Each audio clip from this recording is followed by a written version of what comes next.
Hi, Lou Manfredini, Ace's Home Expert. In this video, we're going to show you how to start a vegetable garden. Let me show you how it's done.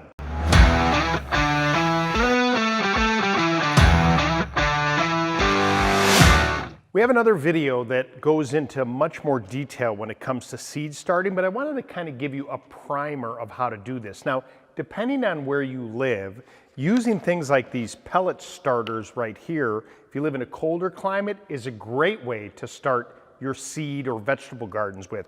As you can see, there's these little pellets on there that are made of like a peat moss, and there's a little hole in there. You're going to carefully place just a couple of seeds right on top of that disc, and it's going to sit inside this pan. Once you put the seeds in there, you don't want to overwater. If you take a little spray bottle and you sort of spray that down to get it wet, here's the best part of this. This you're going to start inside. So once you put the seeds in there, you almost create this little greenhouse right over the top, and you can either use a grow light or you can place it by a window with some sunlight. And then, maybe once a week or so, you add a little bit more water. That spray bottle is a great way to keep it moist. And then what happens is when the plant starts to grow, pull out that disc, if you can imagine there's a plant sticking out of there, and you're going to transfer it to the garden outside. Now, another way to do this is to use these peat pots. Now, these little pots right here are made of peat moss as well, and these will decompose in the garden itself. So you would take a little of the soil, some garden soil is a great way to do this. Add about, maybe a third of it with soil, and then whatever kind of seed you want to put in there, go ahead and sprinkle that seed in, and then add a little bit of soil over the top.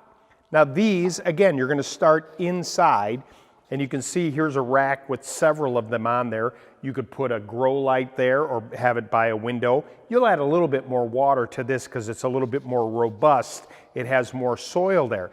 And then when this grows tall enough that you see the sprouts of the plant, and for me, again, it depends on where you live, but Mother's Day is sort of my rule of thumb when you can go outside and plant. You'll go over to your little garden area, you'll move some dirt around a little bit, you'll take that peat pot right in the soil, and then you'll cover it with the dirt to the side.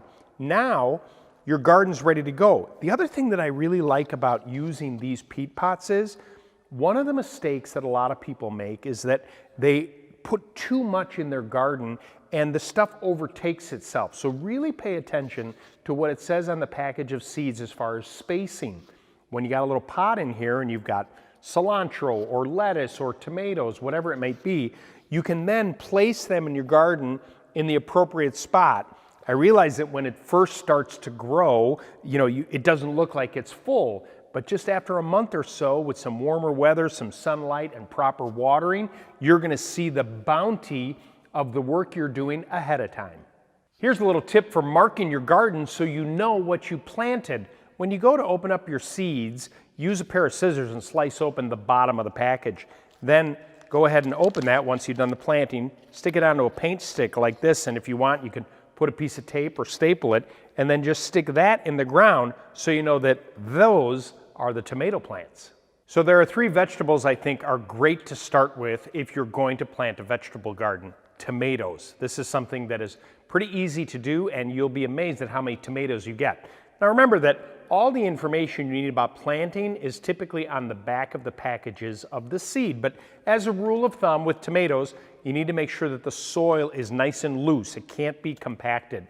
If you're going to place it in a garden, you want to put a couple of seeds and you want to space them out about 6 to 8 inches between each other, and then make sure the soil stays moist, and you want to protect it. And then in just a short matter of time, you're going to have some beautiful tomato plants sprouting up from your garden. Something else you may find that you need with tomato plants is a tomato cage like this.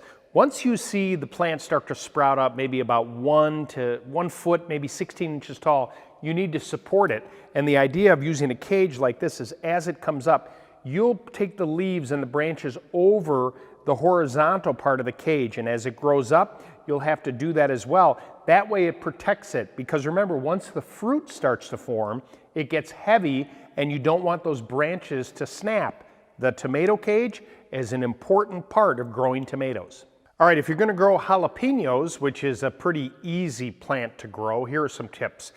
Number one, if you live in a colder climate, it really is important that you start it inside because soil temperature does matter with jalapenos. It's not something you want to put right into your garden.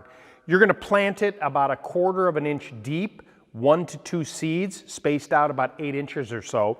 And another thing is, jalapenos love tomatoes. And so if you plant these near your tomato plants, they won't, compete for resources, and they actually do a little cross-pollinating, which is a good thing.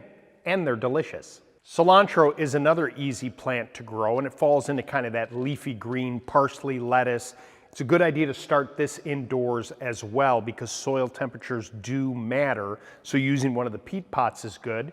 You're going to plant it about 1/4 of an inch deep or so, 6 to 12 inches of spacing. But before you transfer outside, make sure that the plant has hardened up a little bit, meaning that you see the stalks are a little bit stronger, because you have to be mindful of wind and very strong, harsh sun. If you're placing the garden obviously in a sunny spot, which is important, but if you get a lot of hard sun, you may need to put some kind of screen up there initially to protect the cilantro until it really takes root and then takes off. Another delicious option for your vegetable garden. And there you have it.